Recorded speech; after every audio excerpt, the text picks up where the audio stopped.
Hey guys, and welcome back to part 2 for my video on the IBM Personal Computer XT Model 286. And today we're going to be looking at the bottom one. So as you already saw in the previous video, I had some issues while starting this PC, so we need to take a look at that. And I also got these two video cards from the owner of the 286 in my previous video.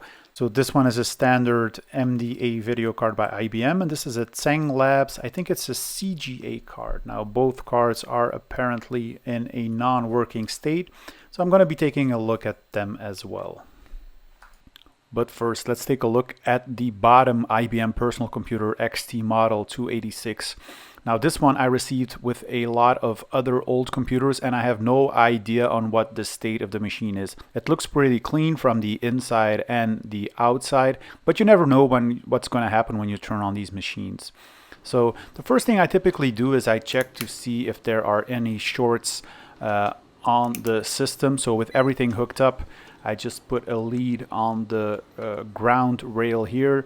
And then I just use my multimeter to first probe on the Molex connector to see if there aren't any shorts on the 5-volt rail or on the 12-volt rail. And here you can see that we don't have any shorts, so that's already a good thing. But we also need to check on the AT power supply connector as well, as this connector exposes a lot more voltages. And it's important to look at the actual ohms and not do a simple continuity test, because sometimes the resistance between a power rail and ground can be very low, and can be so low in fact that the multimeter will do a beep, making you think that there is continuity and that you have a possible short. Now the PC looks very clean.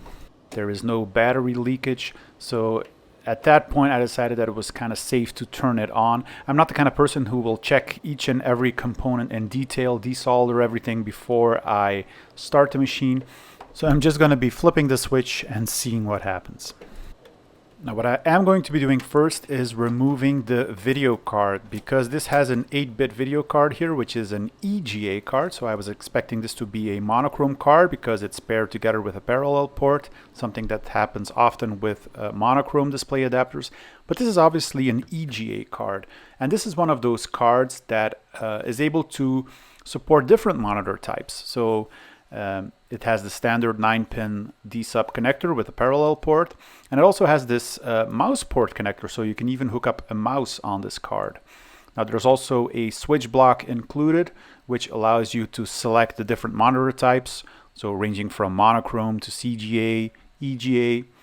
It has 256 kilobytes of video RAM. It has a feature connector here, a mouse connector, light pen connector. So yeah, it's always nice to find an 8-bit video card in a system like this, because obviously this is an AT class system, so it does accept 16-bit video cards. And I will be putting in a 16-bit VGA card here because it makes life so much easier. You can hook up an LCD panel, you can do video capturing. So I'm just going to be using this spare 16-bit ISA slot to put the Trident in. Now, much like the IBM AT5170, this IBM 5162 has a battery compartment at the back, and when we open it, we will see the standard IBM battery holder, and this one still has the original battery that came with the PC. And this is one of those 6-volt lithium batteries. So this is a type BRP2. Sometimes they also sell them as CRP2. It's not the most common form factor, but yeah, they're used a lot in cameras as well. So yeah, you can still buy these things. Now obviously you can also use 4 AA batteries to get the 6 volts needed to power the PC, and a lot of people do that. But in this case I just went and bought myself a replacement battery, which is a CRP2 battery, lithium 6 volts.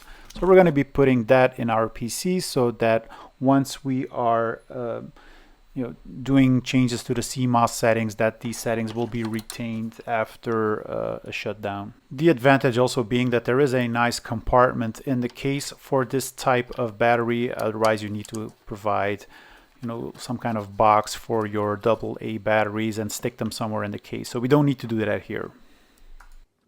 Now, initially everything was looking good. When I powered on the machine, everything seemed to work fine. I had video output, the hard drive was spinning up. I was setting up the machine using gsetup, kind of the unofficial way to edit the CMOS parameters of the PC. But then all of a sudden the following happened. Now pay attention to the rear of the PC and listen carefully.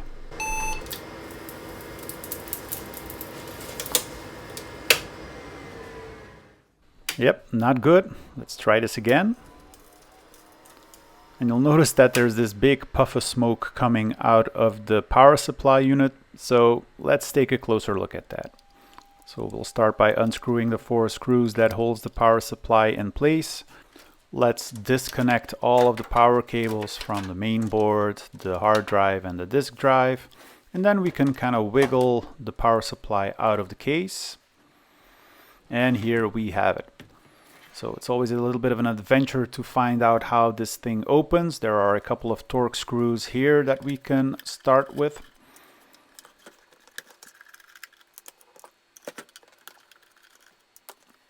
On the other side as well.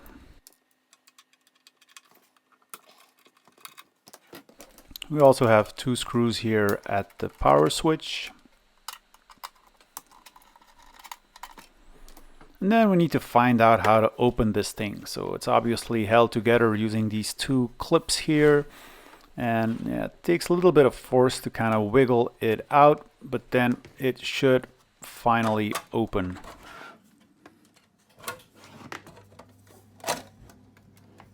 And finally here we can see the internals of the power supply. And those of you who are aware of this issue will probably have already noticed it. It's this REFA cap here, which is a safety capacitor, a class X2 capacitor, which sits between the hot or phase line and the neutral line. Now this is designed to fail open in case of a failure. And the power supply can run perfectly fine without this filter capacitor.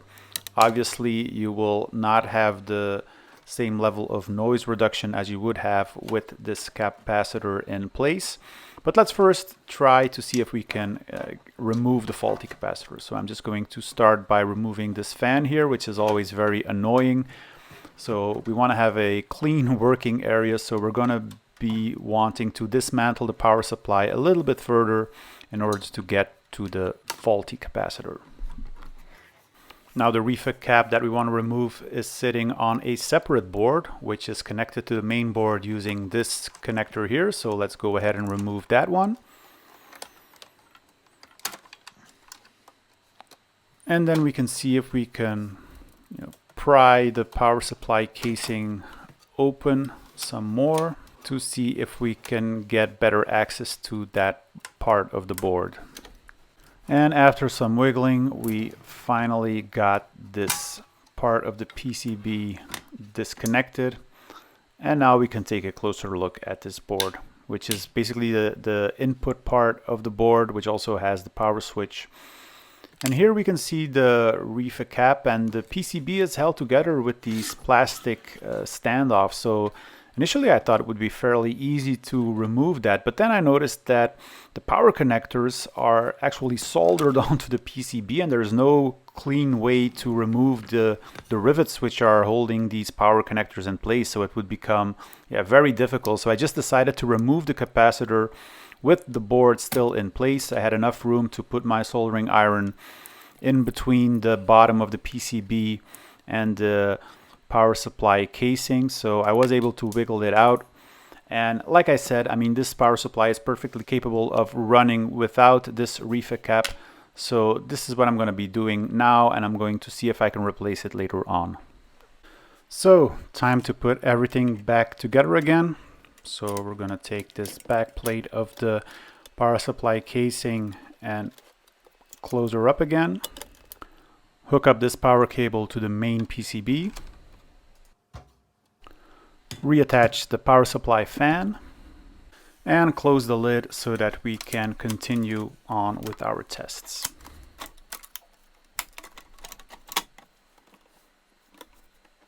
So, quick smoke test. Power supply back into the PC. Let's flip the switch. We have the power supply fan spinning. We have the hard drive powering up. We see the Trident TVGA BIOS splash screen. We see the PC doing its memory count.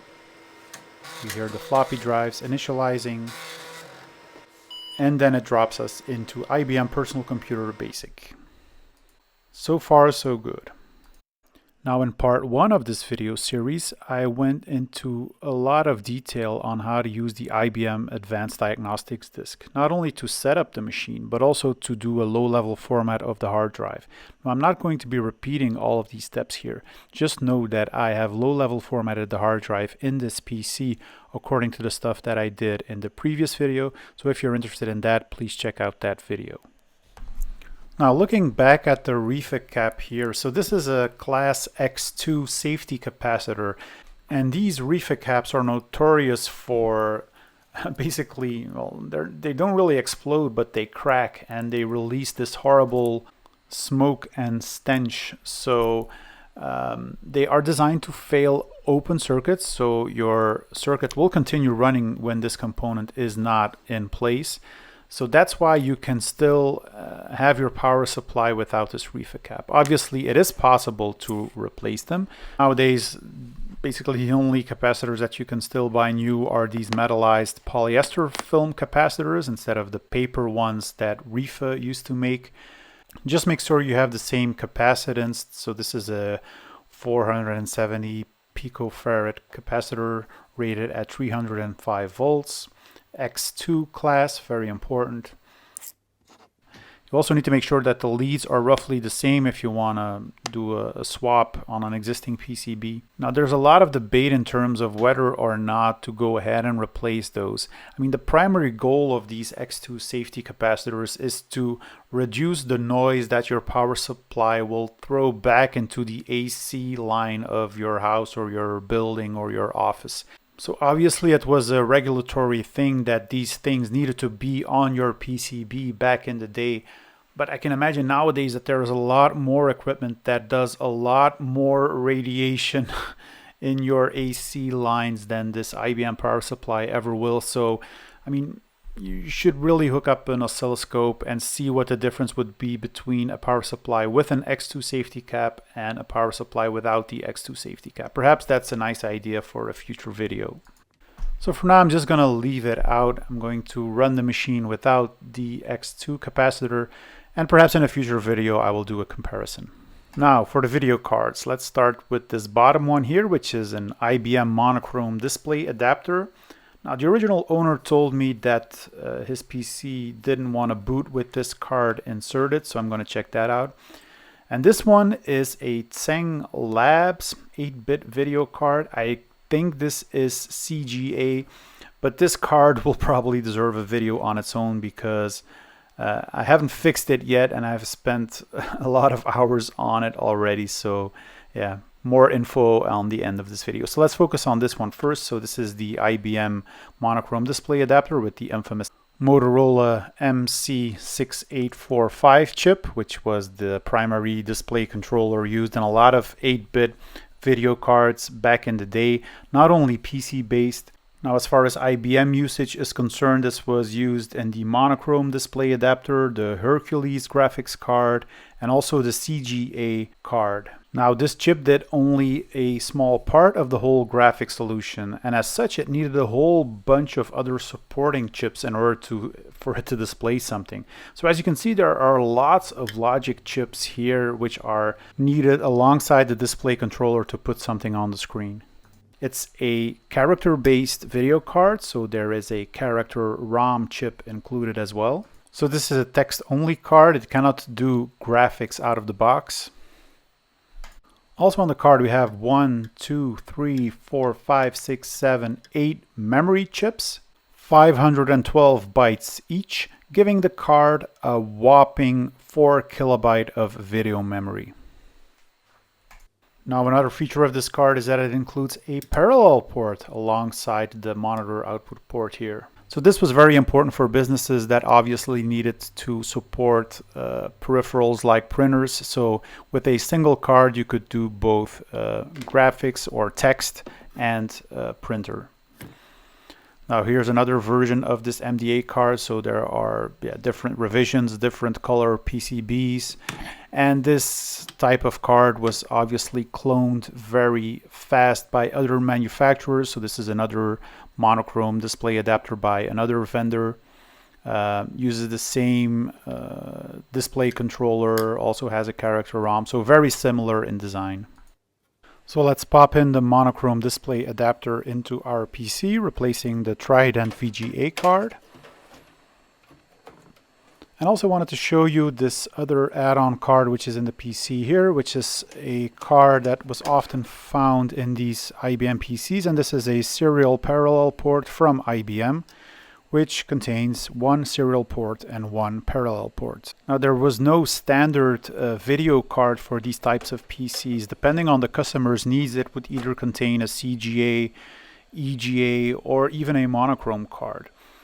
But much to my surprise, as soon as I turned on the PC, the green phosphor on the IBM 5151 started to light up, and it was working fine.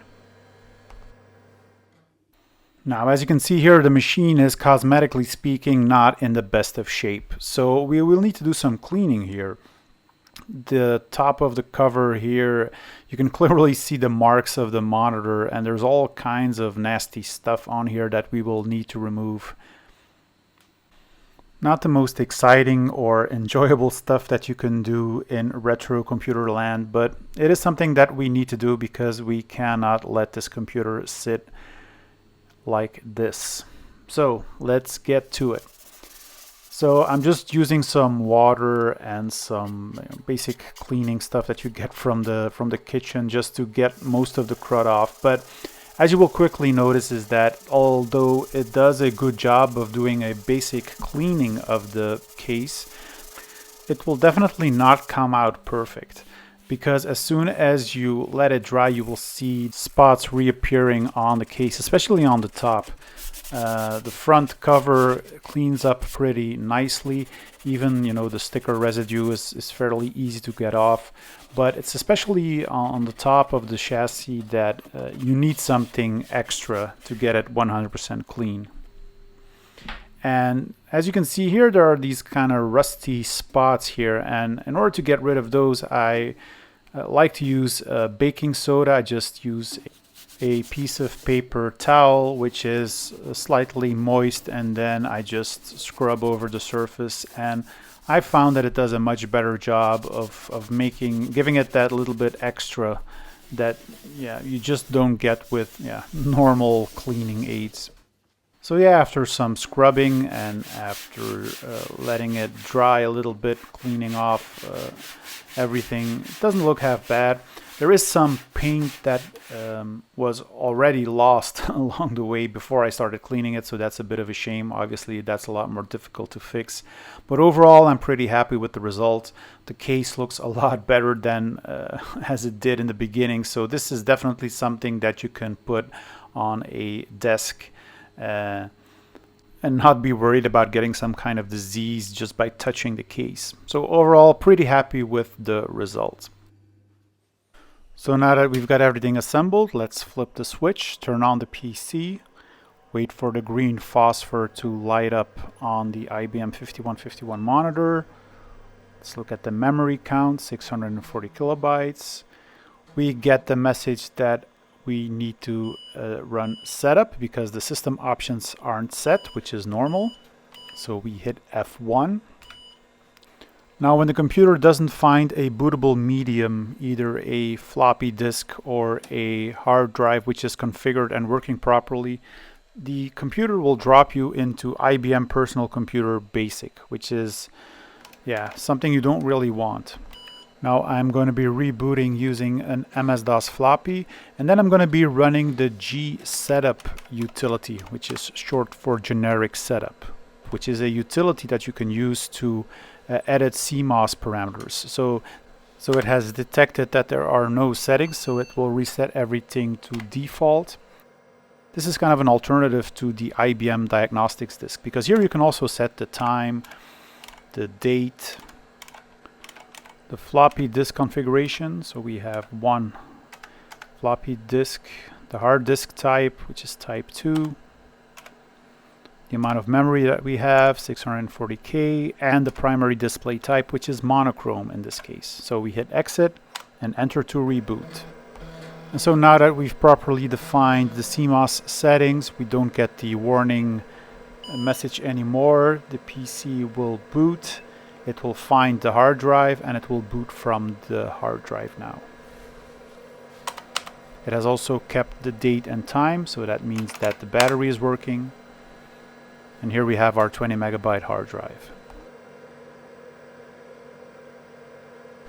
Now, regarding this Tsang Labs CGA video card.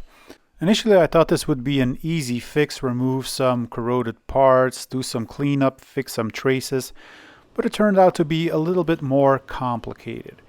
So yeah, lots of corrosion. A simple cleanup job would not be sufficient.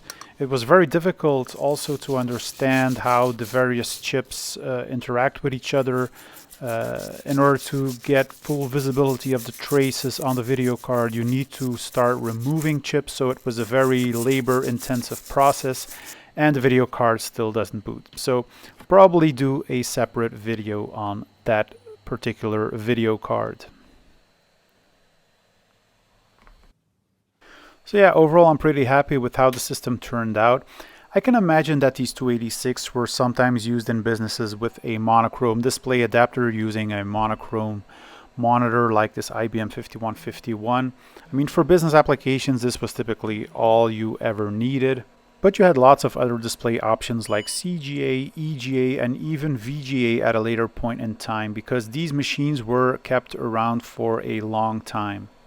So as always, I hope you've enjoyed this video. If you did, please consider subscribing, giving it a like.